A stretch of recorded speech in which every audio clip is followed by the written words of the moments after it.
আপনারা তো দেখতেই পাচ্ছেন নদী কিভাবে এগিয়ে চলে আসছে, কিন্তু সরকার কোনো ব্যবস্থা করছে না। ঠিক আছে, তারপরে নদীর জলও বেড়েছে, বন্যা চারোদিকে বন্যা হয়ে গেছে। বাড়ি পিছু বাড়ি শুধু শুকনো আছে, শুধু বাড়িটুকু যে বিছানাতে যেইটি ঘুমিয়ে ওইটুকুই শুকনো আছে, কিন্তু এর ছাড়া নাই।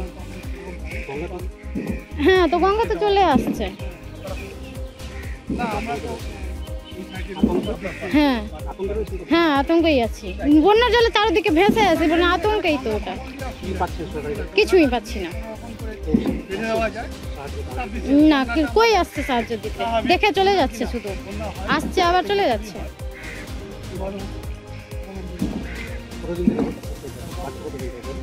হয়ে গেল প্রায় মাস।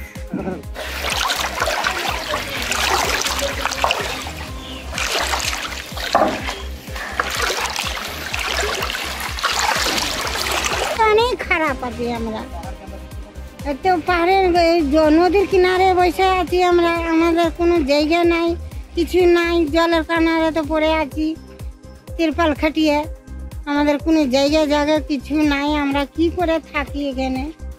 তাও কোনো রকম ব্যবস্থা করে আছি রাস্তার কিনারে, কোনো ব্যবস্থাই পাইনি। ওই তো খাওয়ার পাচ্ছি একটু, দুপুরবেলা ভাত আর রাতের খিচুড়ি দিচ্ছে, ওটা খেয়ে কেন বলবো যে খাই না, খেয়েছি।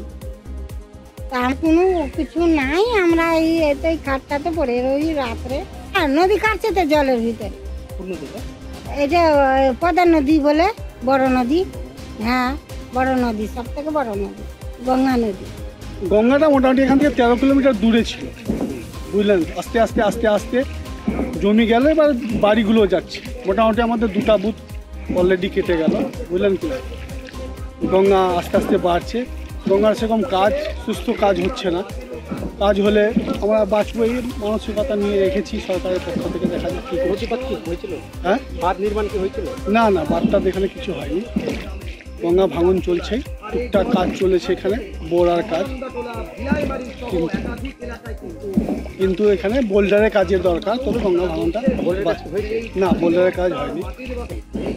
ওরা এখন নিজে এর দোষ ওকে দিচ্ছে, ওর দোষ ওকে দিচ্ছে, এইরকম মানসিকতা নিয়ে চলছে। মানে এটা গঙ্গা আমরা যেটা জানি যে সেন্ট্রাল সরকারের বাজেট, কিন্তু সেন্ট্রাল সরকার এখানে কোনো রকম করে বাজেটে ফেলছে না, কি করছে আমাদের অভিজ্ঞতা নাই। কিন্তু একটুকু জানি যে গঙ্গাটা সেন্ট্রাল সরকারের। খাওয়া দাওয়া গ্যাসের মাধ্যমেই করছে মানুষ, কষ্টে করছে, দিক ম্যানেজ করে করছে। হ্যাঁ, এখন জলে সব কিছু, হ্যাঁ, কিছু করার নাই, সরকার কিছু দেয়নি। তো আলু সোয়াবিন প্রত্যেক দিন এটাই রান্না হয় দুপুরবেলা। আমরা চাইছি কি আরও টাইম 8 দিনে 8 রকমের সবজি হোক, আর 8 দিনের মতন যদি সবজি যদি দেয় ভালো, তো মানুষ ঠিক মতন খাওয়া দাওয়া করবে। আর এই যে আজকে খাওয়া দাওয়া করেছে, তো সবাই ডেকে আসছে, তবে মানুষ খেয়েছে, কোনো সময় মানুষ খায় না এরকম। ওই 2 টাইম, রাতের সময় খিচুড়ি হবে, আর দুপুরবেলা ভাত আর সোয়াবিন আলু। সবজিটা ঠিক হচ্ছে না, আর রাত্রে খিচুড়ি দিচ্ছে, খিচুড়িতে ভাত আর হলুদ দিয়ে দিচ্ছে, ডাল নেই তাল নেই, ওয়াতে আর কিছু নেই, এনে দিয়ে দিচ্ছে। হ্যাঁ, বাড়িঘর ভেঙে পড়ে গেছে, তো বাড়িঘর গঙ্গাতে পড়ে গেছে, ওই জন্যে খাচ্ছি না, তো খেতাম।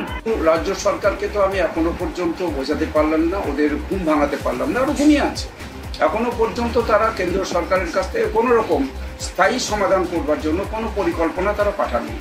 আমি বারবার বলেছি, একটা বিস্তারিত একটা পরিকল্পনা গ্রহণ করুন, ডিপিআর তৈরি করুন, এবং সেটা কেন্দ্রীয় সরকারের কাছে পাঠান, এবং তার জন্য আপনারা তার যে স্থায়ী সমাধান করবার জন্য একটা নির্দিষ্টভাবে সুনির্দিষ্ট আপনারা পরিকল্পনা একটু করুন, এবং তার জন্য আর্থিক সাহায্য চেয়ে একটা চিঠি করুন।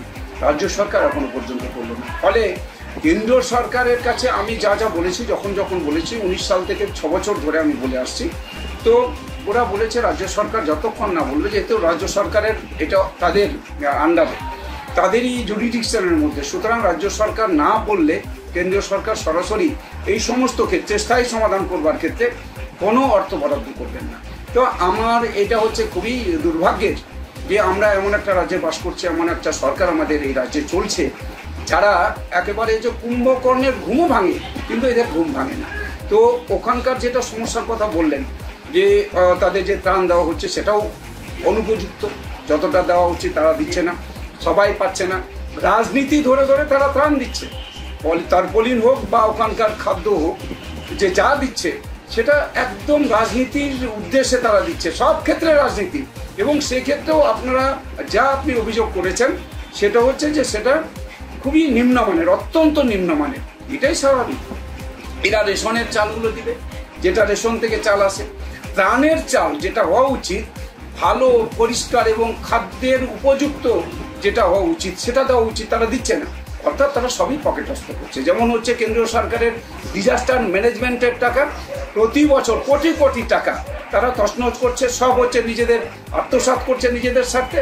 ঠিক একইভাবে ত্রাণেরও সব কিছু ওরা আত্মসাৎ করে।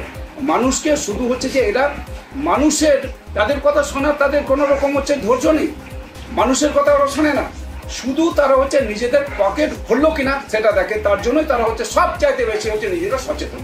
তাই আমি ধিক্কার জানাচ্ছি রাজ্য সরকারকে, আমি অনুরোধ করব এখানকার ডিস্ট্রিক্ট ম্যাজিস্ট্রেট, আমি জেলা সমাহর্তকে বারবার বলেছি, ওখানকার বিডিওকে বলেছি, তাদের অনুরোধ করব যে সঠিকভাবে ত্রাণ দেওয়া হোক এবং ত্রাণের যে তার যে একটা তার মান সেটা যেন ভালো থাকে, মানুষ যাতে সবটা পায়। এটা হচ্ছে রাজ্য সরকারের যারা আধিকারিক তাদের এটা দেখার দায়িত্ব। গঙ্গা ভাঙন মালদা জেলার মূল সমস্যা। মালদায় গঙ্গা এবং ফুলাহারের জল যখনই বাড়ে তখনই আমরা দেখেছি গঙ্গা ভাঙনের ফলে, ফুলাহারের চারিদিকের মাটি ভাঙনের ফলে লক্ষ লক্ষ মানুষ ঘর ছাড়া, বাড়ি ছাড়া, জমি ছাড়া হয়ে আছে। এই দায়িত্ব কিন্তু কেন্দ্রীয় সরকারের। কেন্দ্রীয় সরকারের অপদার্থ সাংসদ খগেন মুর্মু মানুষের ভোট নিয়ে পালিয়ে যাওয়ার পরে আর একবারও মানুষের কাছে আসেনি। আজকে আমরা, আমাদের সরকার, আমাদের মুখ্যমন্ত্রী মমতা বন্দ্যোপাধ্যায়ের নির্দেশে জেলা প্রশাসন, পুলিশ প্রশাসন সহ আমাদের বিধায়করা, বিধায়ক সমর মুখার্জি, বিধায়িকা সাবিত্রী মিত্র, চন্দনা সরকার, আমাদের মন্ত্রী সাবিনা ইয়াসমিন, হরিশ্চন্দ্রপুরের তাজেমুল হোসেন সাহেব, তারা দিবারাত্র পঞ্চায়েত স্তরের সমস্ত স্তরের জনপ্রতিনিধিদেরকে নিয়ে, জেলা পরিষদ মেম্বার, পঞ্চায়েত সমিতি মেম্বার, গ্রাম পঞ্চায়েত মেম্বার, সকলকে নিয়ে মানুষকে বাঁচানোর জন্য হাহাকার করছেন। মানুষের জন্য পাশে দাঁড়িয়ে তাদের সমস্ত রকম ব্যবস্থা অ্যাডমিনিস্ট্রেশনকে সাথে নিয়ে করছেন। আর বিজেপি শুধুমাত্র সমালোচনা করছেন। ধিক্কার জানায় এই সমষ্টিগত রান্নাঘরে যদি সামান্য কিছু ভুলভ্রান্তি হয়ে থাকে আমরা ক্ষমা প্রার্থী। বিধায়ক কাজ করছে না এটা যারা বলছে তারা ভুল কথা বলছে। আমাদের বিধায়ক, প্রবীণ বিধায়ক, তিনি এই বয়সেও মহানন্দাটলার মানুষ, বিলাইমারির মানুষ, তাদেরকে বাঁচানোর জন্য সমস্ত ধরনের চেষ্টা করছেন। আমাদের পাশে সাবিত্রী মিত্র, বুদনির যে ভাঙন, সেই ভাঙনকে জন্য তিনি নিজে আত্মলাভ করছেন। এই ভাঙন যেভাবে হোক রুখতে হবে। কাজে এটা যারা বলছে তারা শুধু রাজনীতি করার জন্য বলছে। তাদের কাছে আমাদের অ্যাপিল থাকবে, রাজনীতি ছেড়ে দিন, এখন মানুষ বিপদে, মানুষের পাশে দাঁড়ান।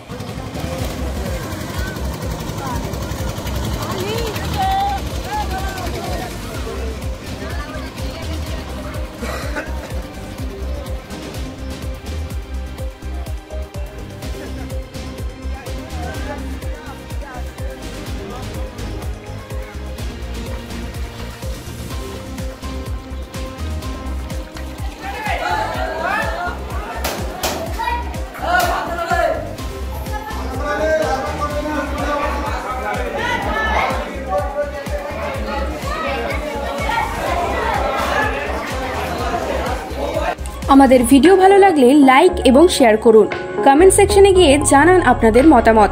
আরও ভিডিও পেতে আমাদের চ্যানেল সাবস্ক্রাইব করুন এবং প্রতি মুহূর্তে খবরের আপডেট পেতে প্রেস করুন বেল আইকন।